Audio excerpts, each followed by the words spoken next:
अगर आपने नुस्खा भी लिया, गलतियाँ भी छोड़ दी और फिर भी रिज़ल्ट स्लो है, तो ये वीडियो आपके लिए है। पार्ट 1 में मैंने नुस्खा बताया, पार्ट 2 में मैंने गलतियाँ बताई थी और पार्ट 2 में बताया था कि किन-किन पर असर होता है और आज पार्ट 4 में मैं वो चीज़ बताऊँगी जो रिज़ल्ट को डबल कर देती है, यानी 7 दिन का आसान डाइट प्लान। सुबह उठते ही सबसे पहले आपने नीम गर्म पानी पीना है और फिर हमारा नुस्खा जो आपको बताया, जैसे कि पार्ट 1 में आप देख सकते हैं, वो इस्तेमाल करना है। इसके बाद 30 मिनट तक आपने चाय, बिस्किट कुछ भी नहीं लेना, ठीक है?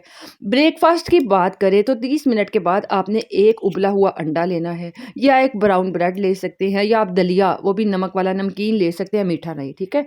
और पराठा आपने नहीं लेना, सफ़ेद ब्रेड नहीं लेनी और मिठाई वगैरह का इस्तेमाल नहीं करना। यही वो जगह है जहाँ लोग सारा फ़ायदा ख़राब कर देते हैं।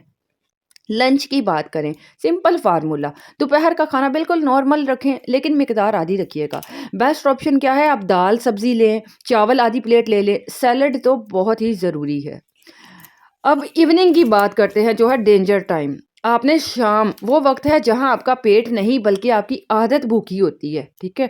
भूख हो ना हो लेकिन हमें कुछ ना कुछ स्नैक्स वग़ैरह कुछ भी लेना होता है तो आप सब चाय ले सकते हैं, सादा बिस्किट 1 अदद ले लें, मूँगफली थोड़ी-सी ले सकते हैं, लेकिन आपने पकोड़े, कोल्ड ड्रिंक्स और चिप्स वग़ैरह का इस्तेमाल नहीं करना। अब डिनर की बात करते हैं जो है गोल्डन रूल, रात का खाना जितना हल्का उतना ही पेट कम होता है। सबसे बेस्ट है कि आप रात को सब्ज़ी लें, सूप ले लें या थोड़ा दही ले लीजिए। सोने से कम 2 घंटे पहले आपने ये डिनर करना है।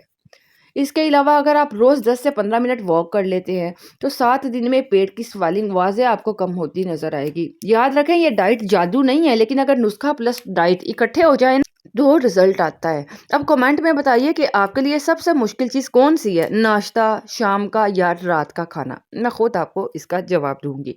और पार्ट 5 में मैं बताऊँगी वो 3 चीज़ें जो पेट कम करने के बाद दोबारा बढ़ने नहीं देती। एक बार पेट कम हो जाए तो दोबारा बिल्कुल नहीं बढ़ता।